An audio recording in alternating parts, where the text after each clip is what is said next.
गुरु प्यारी सत्कार योग साध संगत जियो, राधा स्वामी जी। आप सभी के भीतर बैठे कुल मालिक को प्रणाम। आप सभी को प्रणाम। प्यारे सत्संगी भाई बहनों, आज का दिन एक बहुत ही पावन अवसर है। वो अवसर जब संसार के कल्याण के लिए अज्ञान के अंधकार में डूबे जीवों को अज्ञान से बाहर निकालने के लिए एक दिव्य शक्ति ने मानवीय रूप को धारण किया, जिन्हें कि हमने बड़ा ही प्यारा नाम दिया है भगवान श्री कृष्ण। आज हम उन्हीं के स्मरण में यहाँ इकट्ठे हुए हैं। श्री कृष्ण जन्माष्टमी की आप सभी को हार्दिक शुभकामनाएं। संगत जी, कहानी हम सब ने सुन रखी है।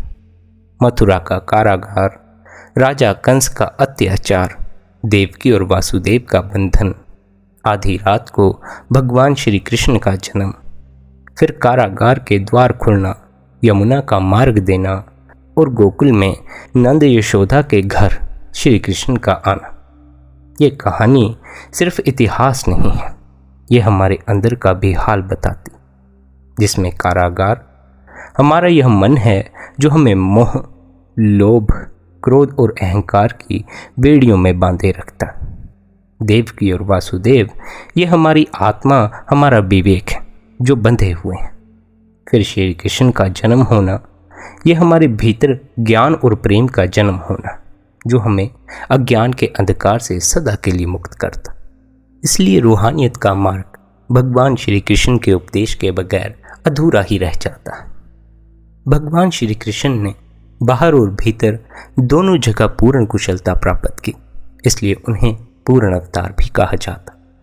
अक्सर जो संत महात्मा अपनी देह के भीतर उतरते हैं, उस परमात्मा, उस दिव्य शक्ति से जुड़ते हैं, वे हमें समझाते हुए कहते हैं, हमारा यहाँ इस दुनिया में आने का जो असल कारण है वह उस परमात्मा से मिलाप करना।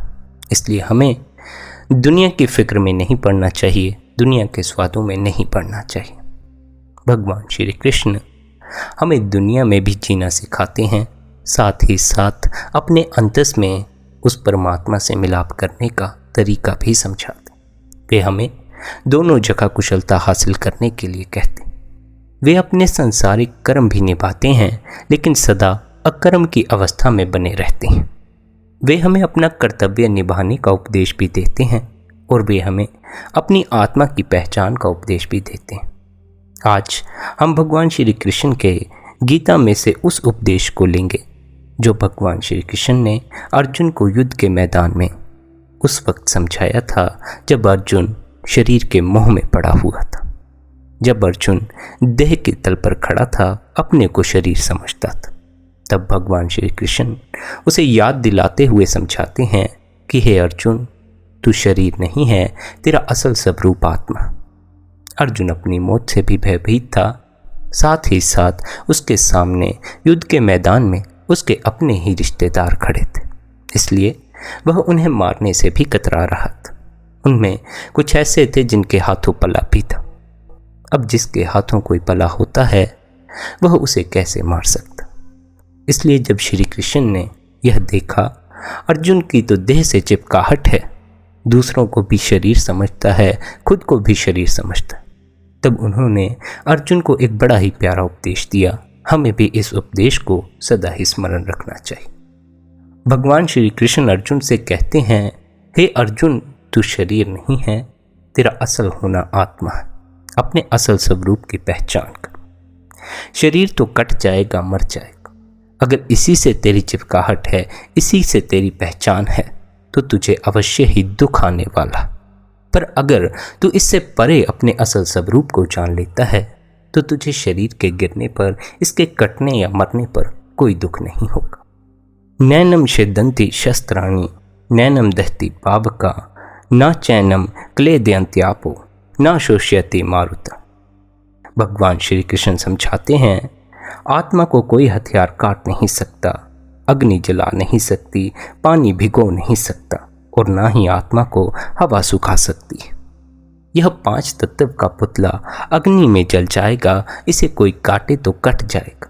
इसलिए भगवान श्री कृष्ण हमें इस शरीर के मोह से ऊपर उठने का उपदेश देते।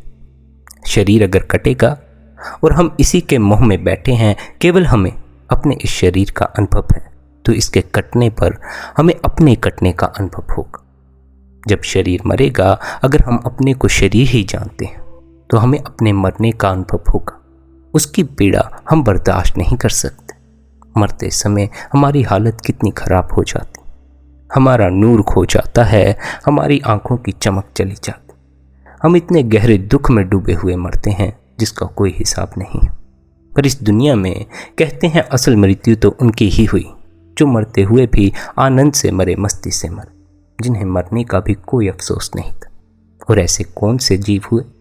वे कौन थे जिन्हें अपने मरने का भी कोई अफसोस नहीं हुआ, जो अपने मरने पर भी उस परमात्मा का शुक्र करते रहे, उसकी रजा में राजी रहे।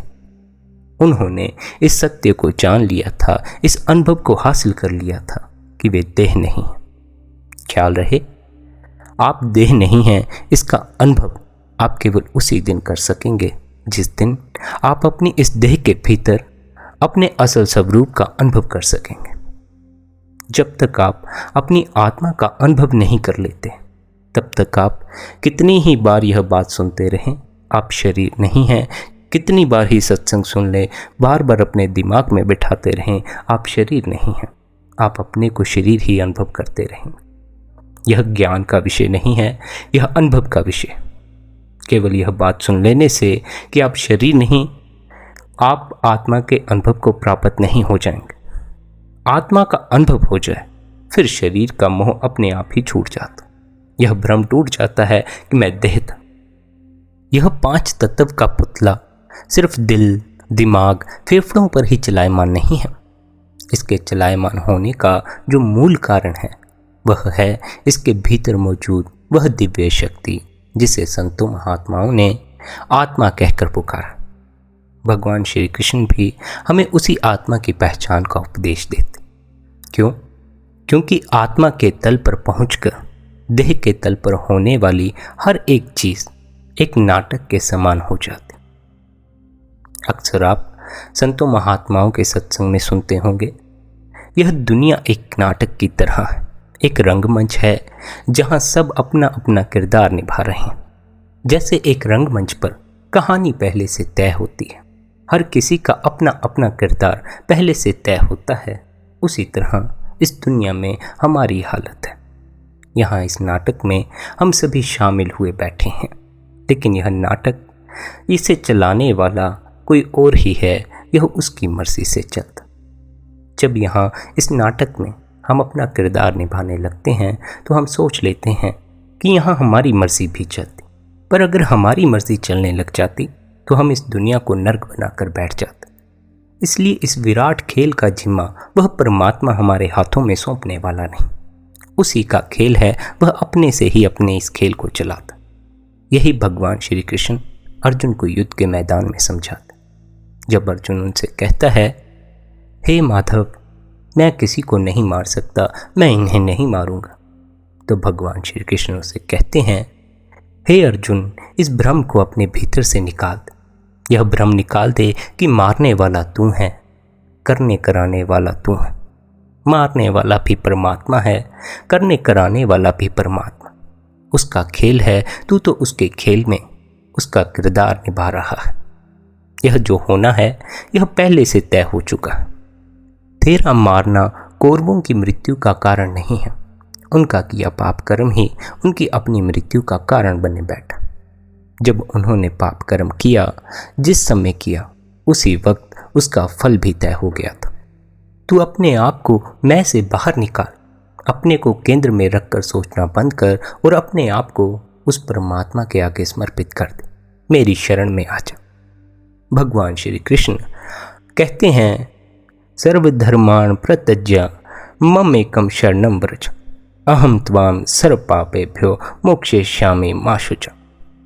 भगवान श्री कृष्ण कहते हैं, सब कर्मों, कर्तव्यों, मान्यताओं और भ्रमों का भार छोड़कर सिर्फ मेरी शरण में आ जा, मैं तुझे सब पापों से मुक्त कर दूंगा। जब भगवान श्री कृष्ण कहते हैं मेरी शरण में आ जा, तो वे हमें अपने देह स्वरूप की शरण में जाने का उपदेश नहीं देते, वे हमें अपने दिव्य स्वरूप की शरण में जाने का उपदेश देते हैं, जो कि हर जीव के भीतर मौजूद है। वह दिव्य शक्ति, वह परमात्मा हम सब के भीतर मौजूद है। जो अपने भीतर जाता है उसका ही रूप हो जाता। जैसे भगवान श्री कृष्ण की कहानी है, एक दिव्य शक्ति ने मानव रूप धारण किया हम सभी के कल्याण के लिए। ऐसे ही हम भी उसी दिव्य शक्ति से उतर कर आए। उसी दिव्य शक्ति ने हम जैसे रूप लिए हुए हैं। भगवान श्री कृष्ण ने अपने भीतर उस दिव्य शक्ति की पहचान कर ली, अपने असल स्वरूप की पहचान कर ली। लेकिन हमने अपने असल स्वरूप की पहचान नहीं की। हमने उस रूप की पहचान की जो प्रकट होता है। उस रूप की हमें कोई पहचान नहीं जो अभी भी अप्रकट है। जो दिखाई देता है हम उससे परिचित हैं, जो दिखाई नहीं देता उसका हमें कुछ भी पता नहीं, उसे हम मानने को तैयार भी नहीं होते। अक्सर कुछ जीव सवाल कर लेते हैं, जब परमात्मा दिखाई ही नहीं देता फिर उस पर विश्वास क्यों करो, फिर उसे मानो ही क्यों। पर संत महात्मा हमें क्या कहते हैं, मानने से शुरू करो, मानने से चिपक मत जाना, पर शुरू मानने से करो। कोई ना कोई ऐसा दुनिया में आपको ज़रूर मिलेगा जिसे देखकर आपको उस परमात्मा की याद ज़रूर आएगी। उस परमात्मा का स्मरण, उससे मिलने की चाह आपके भीतर ज़रूर पैदा होगी। लेकिन वह परमात्मा आपके अनुभव में नहीं होगा। अब ऐसे विरले जीव जो पहुंचे हुए हैं, जिनके पास आपको सच में परमात्मा के होने का अनुभव होता हो, जब वो कहते हैं परमात्मा है, मानो परमात्मा है, तो हमें उनकी बात पे विश्वास करना चाहिए। विश्वास से आगे अनुभव तक की यात्रा पूरी हो जाती। लेकिन विश्वास थोथा नहीं होना चाहिए। गुरु ने कह दिया कि परमात्मा है तो बस उसके पीछे, तो उसके कहे पर उसे मानने ही नहीं लग जाना चाहिए। ऐसा करना चाहिए हमें ऐसा करना चाहिए जब गुरु कहता है परमात्मा है, हमें विश्वास करना है अपनी खोज के साथ। हमें विश्वास करना है पर अपना जानना जारी रखना। अगर हम स्वयं से परमात्मा को नहीं जानते तो गुरु का जाना हुआ हमारे काम नहीं आएगा। जो भीतर उतरा है वही उस परमात्मा को जान सका। इसलिए जो भीतर उतरेगा वही अपने आप को जान सकेगा। अपने आप को जानने का अर्थ है उस दिव्य शक्ति की शरण में चले जाना जिसे परमात्मा कहा जाता। भगवान श्री कृष्ण उसी को संबोधित करते हुए कहते हैं, हे अर्जुन, सब भ्रमों को छोड़कर, सब कर्तव्यों, सब फिक्र को छोड़कर मुझे एक की शरण में आ जा, मैं तेरा सारा पाप हर लूंगा। जब हम भी अपने भीतर उस तल पर पहुंच जाते हैं जहां परमात्मा मौजूद है, हमारे सारे पाप हर लिए जाते। सतगुरु ही हमारे इतने पाप हर लेता है, फिर सोचो वह परमात्मा हमारे कितने पाप नहीं हर लेगा। और अक्सर ऐसा देखा जाता है परमात्मा पापियों को ज़्यादा तार देता। क्यों? क्योंकि पाप हमें आत्मबोध का स्मरण भी दिला देता। जब हम पाप करते हैं तो उसका फल भी तय हो जाता। हर पाप कर्म का एक ही फल है कि हमें दुख का अनुभव होगा, हमें जिंदगी में दुख से गुजरना होगा। जिसकी भी जिंदगी में दुख आता है वह अपनी आत्मा की पहचान की हिम्मत भी जुटा सकता है। क्यों?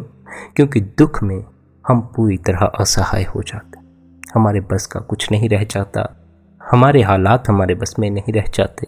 हम लाख कोशिशें करते हैं, दुख दूर नहीं होता, वहीं का वहीं, वैसा का वैसा ही बना रहता। ऐसी अवस्था में हम पूरी तरह असहाय हो जाते। जब भी कोई पूरी तरह असहाय हो जाता है परमात्मा उसे अपने आप ही संभाल लेता। लेकिन जब तक अपने अहंकार में जीते हो, अपने बल पर भरोसा है, तब तक परमात्मा आपकी सहायता के लिए नहीं आता। भले ही आपके साथ खड़ा रहे, हर पल आपके साथ मौजूद है, फिर भी परमात्मा अहंकार में जीने वालों का साथ नहीं देता। क्योंकि अहंकारी व्यक्ति पाप करता है और पाप का फल तो भुगतना ही पड़ता। जब भी आप जिंदगी में पूरी तरह असहाय हो जाएंगे, आपके बस का नहीं रह जाएगा, आप परमात्मा में प्रवेश कर जाएंगे। ऐसा ही सिमरन ध्यान के वक्त भी होता। जब हम सिमरन करने लगते हैं, ध्यान करने लगते हैं, हम कर करके थक जाते हैं, कुछ भी नहीं होता, कोई अनुभव नहीं होता, नाम सुनाई नहीं पड़ता, अंतस में कोई प्रकाश दिखाई नहीं पड़ता। करते करते जब हम ऐसी अवस्था में पहुंचते हैं कि बिल्कुल ही हम असहाय हो जाते, करने का जी भी नहीं करता, अब हमारे बस का कुछ नहीं रह जाता, फिर ध्यान सिमरन कुछ हमसे नहीं होता, तब हम अपने आप ही ध्यान में सरक जाते। ऐसा ही महाभारत में भी हुआ। जब द्रौपदी का चीरहरण हुआ तो शुरुआत में उसने अपने बल से कपड़े बचाने की कोशिश की, अपने बल पर भरोसा था, लेकिन अपने बल से बचा ना सकी, अपना बल कमज़ोर पड़ गया। इसलिए फिर उसने सभा में बैठे लोगों से मदद मांगी, अपने पति से मदद। लेकिन जब कोई भी मदद के लिए आगे नहीं आया, अपने भी आगे नहीं आए, तब वह पूरी तरह टूट गए, पूरी तरह असहाय हो गई कि अब तो सहायता करने वाला कोई भी मौजूद नहीं रहा। सहायता करने वाला अब अगर कोई बचा था तो वह परमात्मा भगवान श्री कृष्ण ही बचे थे। इसलिए अंत में जब द्रौपदी के पास कोई सहारा नहीं बचा, सब सहारे छूट गए, तब उसने भगवान श्री कृष्ण को पुकारा। और देखो प्रभु की लीला, फिर आगे जो हुआ हम सभी को पता। यह हम सबकी जिंदगी की हालत है। हमें भी बहुतों के ऊपर भरोसा है।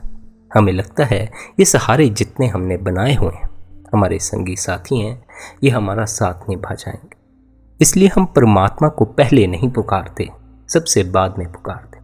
जब हमारे अपने हमारा साथ देना बंद कर जाते, दोस्त साथ देना बंद कर जाते हैं, सारे साथ देना बंद कर जाते, फिर कौन याद आता है? परमात्मा याद आता।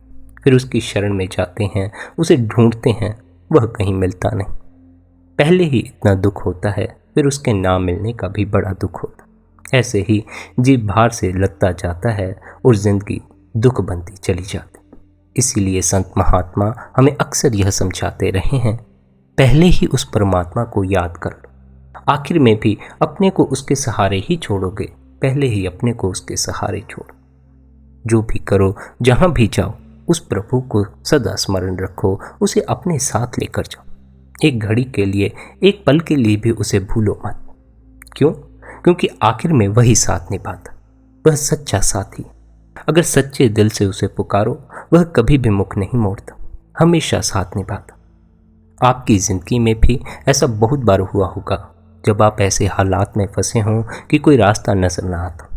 उस परमात्मा को 2 घड़ी प्रेम से पुकारा होगा और आपका काम बन गया होगा। ऐसे चमत्कार हम सबकी जिंदगी में होते रहते, लेकिन यह कब होता है? कब परमात्मा हमारा साथ देने आता है?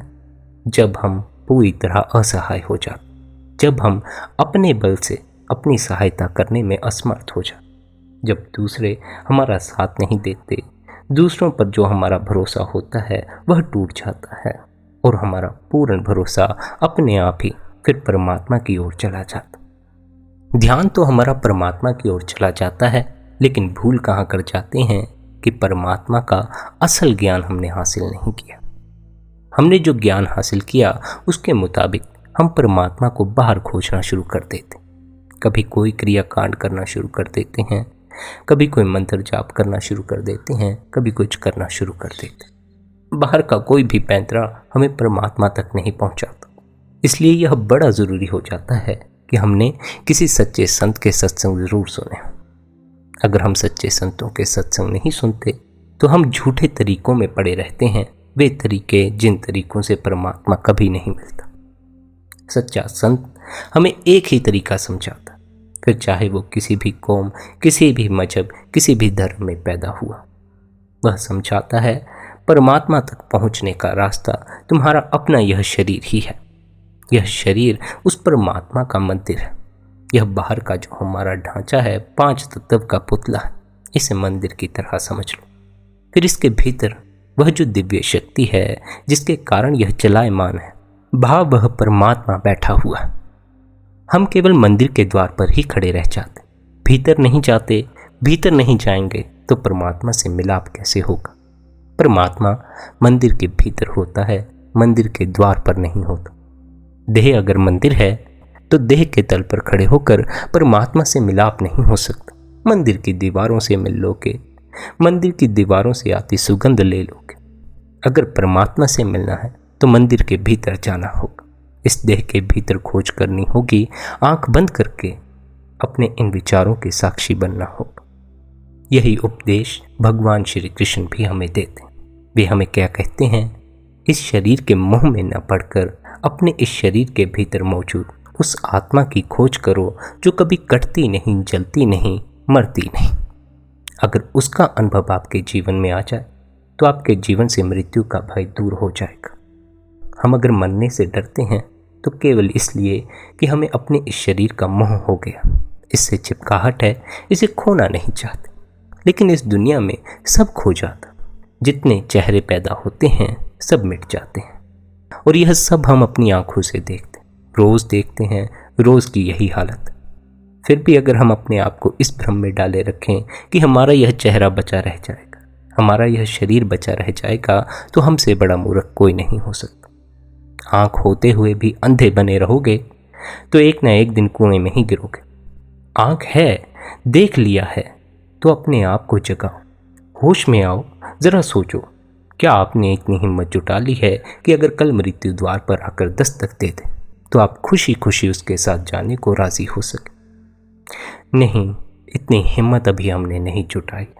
अभी तो हमें पहले ही इतने दुख हैं, अगर मृत्यु द्वार पर आकर खड़ी हो गई तो हमारा तो सीना ही फट जाएगा। इसलिए हमें चाहिए हम समय रहते अपने भीतर उतरना शुरू कर दें, अपनी आत्मा की पहचान करनी शुरू कर दें। यह यात्रा आसान यात्रा नहीं होगी, 1-2 दिन में पूरी नहीं होगी। आपको इस यात्रा के लिए समय देना होगा। जो तो अभी जवान हैं, अभी से ध्यान करना शुरू कर दें। पता नहीं कब जाके ध्यान का अनुभव हो, कब जाके स्टोरी की झलक मिले, कब जाके समाधि का अनुभव। इस बात को खास ख्याल रखें, जवानी में हमें हिम्मत होती है कि हम अपनी शक्ति को किसी एक जगह पर केंद्रित कर लें। अगर किसी को जवानी में परमात्मा रिझ जाए, उसका अनुभव प्राप्त हो जाए, जरा सी झलक मिल जाए, तो वह अपनी पूरी शक्ति को लगाकर परमात्मा की प्राप्ति कर सकता। पर बुढ़ापे तक आते आते हमारा शरीर भी कमज़ोर हो गया होता है, मन भी कमज़ोर हो गया होता है, और भीतर ज़्यादा जीवन ऊर्जा बची भी नहीं होती। पूरी ज़िंदगी बाहर व्यय करते रहे हैं, बाहर व्यय करने के कारण अंत में कमज़ोर हो जाते, ना केवल बाहर से बल्कि भीतर से भी। और ख्याल रखें, अगर आप भीतर से कमज़ोर पड़ते हैं तो बाहर से भी आप कमज़ोर हो जाएं। पर भीतर अगर आप मजबूत हैं तो बाहर की कमज़ोरी आपको डुला नहीं सकती, आपके आनंद को, आपकी खुशी को डगमगा नहीं सकती। हम भीतर से कमज़ोर हो जाते हैं। जब भीतर की सारी जीवन शक्ति को बाहर व्यर्थ कर दोगे तो भीतर से कमज़ोर हो ही जाओगे। और स्मरण रहे, आंतरिक कमज़ोरी बाहरी कमज़ोरी से ज़्यादा खतरनाक होती है। क्यों? क्योंकि अगर हम अंतस से कमज़ोर हो गए, फिर हम मन को अपने काबू में नहीं कर सकते। मन हम पर अपना पूरा प्रभाव डाल लेगा, हमें अपना गुलाम बना लेगा। जवानी में हम इतने तो अंतस से मजबूत होते ही हैं, अगर मन से पार ना पा सकें तो मन को दबा ही लेते हैं। पर बुढ़ापे में हम मन को दबाने की हिम्मत भी नहीं जुटा सकते। फिर मन हमारी असल मिट्टी पलीद करता, हमें अपने असल जाल में फंसाता। यहाँ यह भी ख्याल रखें, जो कुछ भी हम जवानी में दबाते हैं, जो भी विचार दबाते हैं, वे सब बुढ़ापे में हमारे सामने आकर खड़े हो जाते। तो अगर किसी ने जवानी में अपनी किसी वासना को दबाया होगा, बुढ़ापे में वह वासना उस पर हावी हो जाएगी। इसलिए अपने मन के विचारों को दबाने में मत लग जाना। किसी भी विचार, किसी भी वासना को दबाना नहीं है, बल्कि उसके साक्षी बनना। साक्षी बनने से हर वासना, हर विचार अपने से विलीन हो जाता। आपके साथ उसका कोई जोड़ नहीं रह जाता, संबंध खत्म हो जाता। पर अगर कुछ भी दबाओगे तो वह आपके साथ एक हो जाएगा और गहरे से जुड़ जाएगा, फिर वह आपका हिस्सा बन जाएगा। धीरे धीरे जब फिर आपकी जीवन शक्ति खत्म होने लगेगी, क्षीण होने लगेगी, मन अपने असल रूप में प्रकट होगा। मन इतना विशाल हो चुका होगा कि फिर उसका सामना करना बड़ा कठिन हो जाएगा। इसलिए आप सभी से, जितने जवान सुनते हैं, उनसे यही विनती है कि निरंतर ध्यान में बैठना जरूर शुरू करें। इस समय आपके भीतर सब कुछ पूर्णता से मौजूद है। इस समय आप भीतर उतरने की हिम्मत जुटा सकते हैं। ख्याल रखना, भीतर उतरना भी आसान नहीं है, बड़ी हिम्मत चाहिए। एक तल तो ऐसा आता है जहां हमें मृत्यु का भय पूरी तरह पकड़ लेता। साधक डरने लगता है और उस तल से पार नहीं जा पाता, बार बार बाहर आ जाता है, भीतर उस तल से चूक जाता है जहां परमात्मा बैठा हुआ। परमात्मा के तल तक पहुंचने के लिए हमें एक छलांग लेनी पड़ती। वह छलांग हमें पूरी तरह कपा देती है। हमें उस समय ऐसा लगता है कि अगर हम अब और ध्यान में बैठे रहे और गहरे उतरे तो हमारी मृत्यु हो जाएगी, जिस कारण बहुत से सत्संगी ध्यान में बैठना भी बंद कर देते, घबरा जाते हैं, डर जाते। यही सद्गुरु हमारे काम आता है। सद्गुरु हमें समझाता है, डरो मत, गहरे उतरो, यह छलांग तो लगानी ही पड़ेगी। अगर देह के तल से मन के तल पर आए, मन के तल से आत्मा के तल पर आए, तो अब इस आत्मा के तल से भी ऊपर उठकर उस परमात्मा में समाना। आत्मा को परमात्मा में समाने के लिए हर भय को छोड़ देना होगा, हर मोह, हर वासना को छोड़ देना होगा। यह इतना आसान नहीं होता। इसलिए ध्यान में बैठे हुए अगर आपको डर लगता है तो आपने ध्यान से उठना नहीं है। यह ध्यान का फल है। आप इस तल तक पहुंचे, आपको इसके लिए परमात्मा का शुक्र करना चाहिए और उससे यह प्रार्थना करनी चाहिए कि हे परमात्मा, अब मुझे इतनी शक्ति भी बख्श कि मैं इस पड़ाव को भी पार कर सकूं। यह पड़ाव तेरी कृपा के बगैर पूरा नहीं होगा। तेरी कृपा के बगैर हम यहीं ठहरे रह जाएंगे। इसलिए हे परमात्मा, कृपा कर, बख्शीश कर।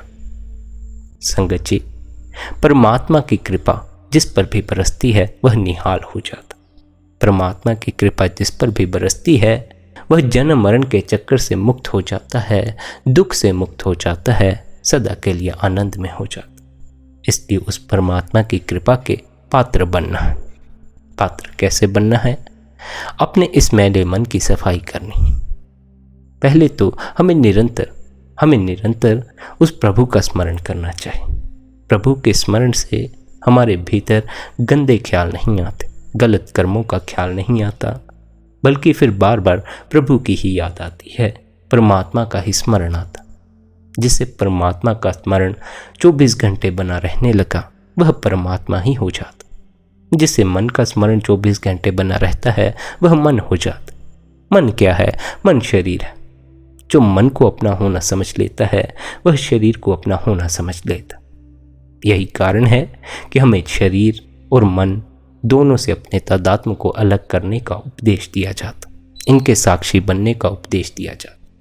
हमें यह समझाया जाता है भले ही यह शरीर और मन हमारे हिस्से हैं, लेकिन फिर भी हमारा इनसे अलग एक अस्तित्व है। वह अस्तित्व, उसकी पहचान हमारे हर दुख को हर सकती है। इसलिए हर संत महात्मा हमें उसकी पहचान का उपदेश देता।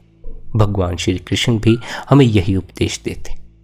भारत में, सनातन में सदा ही अपने अहंकार को छोड़कर उस परमात्मा की शरण में जाने का उपदेश दिया गया।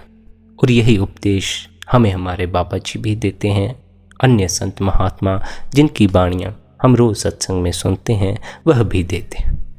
हम में से कितनों ने इस उपदेश को सुना, समझा, गुणा, ये अब हम पर निर्भर करता। जो गुरु के उपदेश को समझ जाते हैं वे गुरु के मार्ग पर चलना शुरू भी कर देते।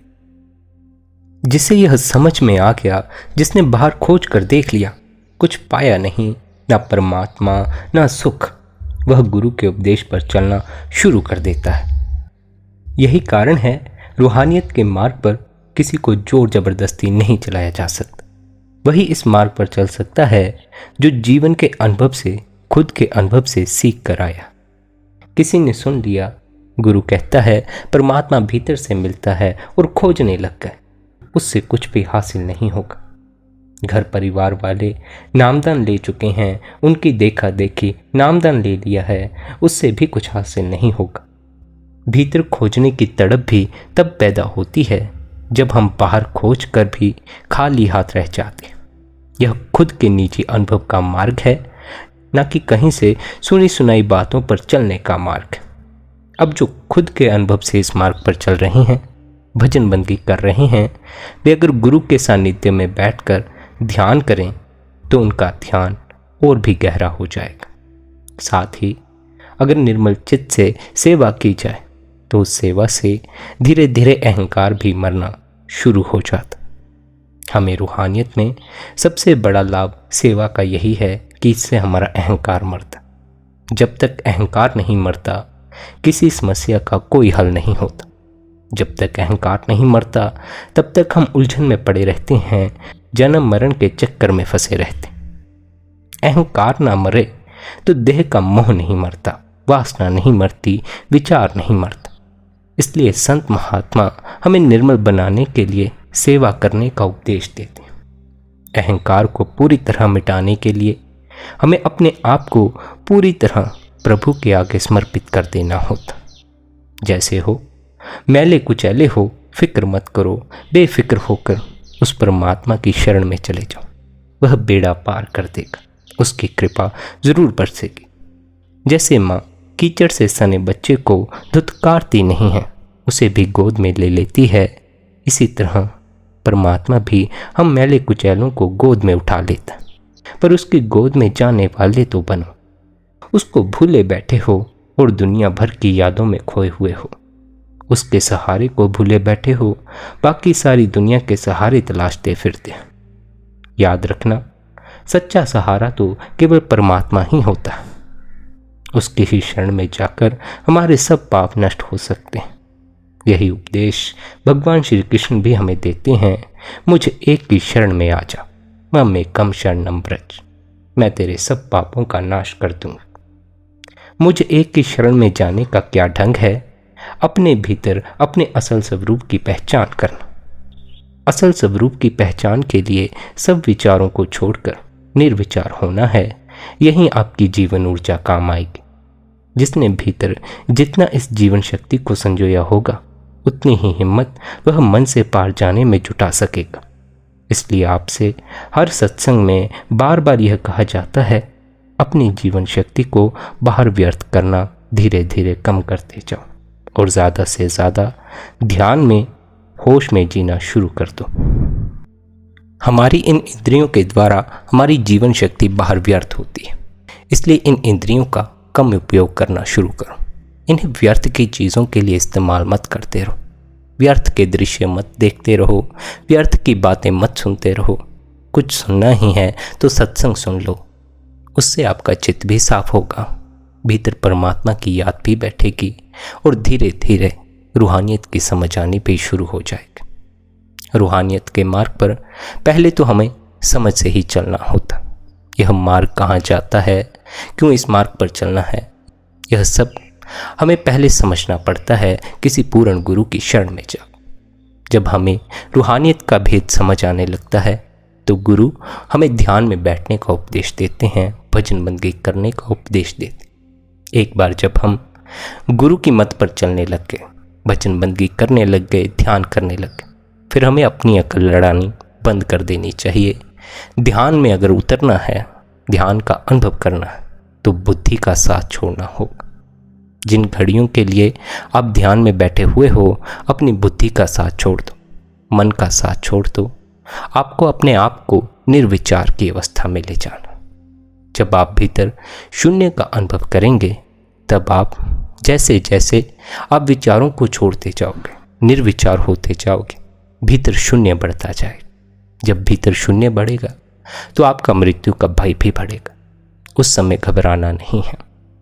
इस देह के मोह में पड़कर इस देह की फिक्र में नहीं पड़ जाना है, बल्कि भीतर जो डर उठा है उसके भी साक्षी बनना।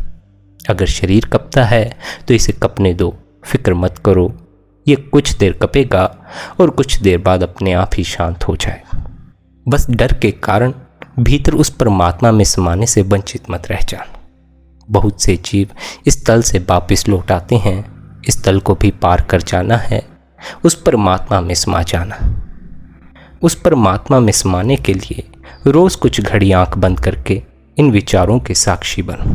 जिन्हें शब्द सुनाई पड़ता है वे शब्द में सुर्त को लीन करें। शब्द आपकी सुर्त को, आपकी आत्मा को अपने से खींचकर परमात्मा तक ले जाएगा। ख्याल रखें, परमात्मा भी आपसे मिलने में बड़ा ही उत्सुक है।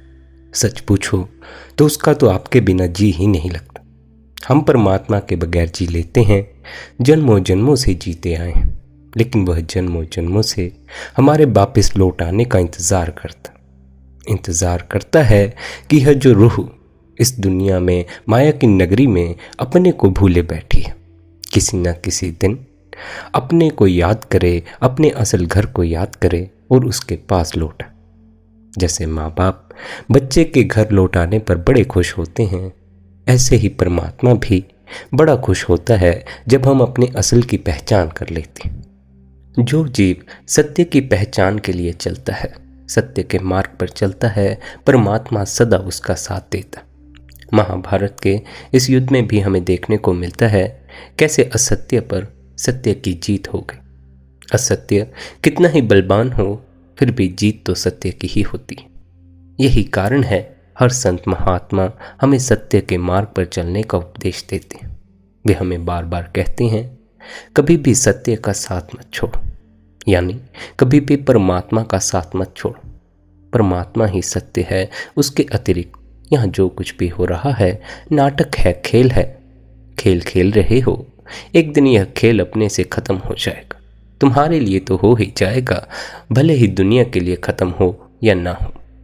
जब हम ही इस खेल में नहीं बचे तो हमारे लिए यह खेल क्या मायने रखता। जब हम ही इस दुनिया के हिस्से ना रहे तो यह दुनिया हमारे लिए क्या मायने रखती। एक दिन ऐसी अवस्था में सबको पहुंचना पड़ता है जहां उसे इस दुनिया की हर चीज़ छोड़ देनी पड़ती, अपना शरीर भी छोड़कर जाना पड़ता। उस अवस्था में केवल परमात्मा हमारा साथ देकर हमें अपने में शामिल कर सकता है, वरना हम मृत्यु के बाद भी ठोकरें ही खाते रहते। इसलिए संगत जी, उस परमात्मा से प्रार्थना करें कि वह आपको अपने भीतर उतरने की हिम्मत बख्शे, अपने अंतस में उस परमात्मा से मिलाप करने की हिम्मत बख्शे, क्योंकि आखिर में वही हमारा साथी है, वही हमारा सहारा है।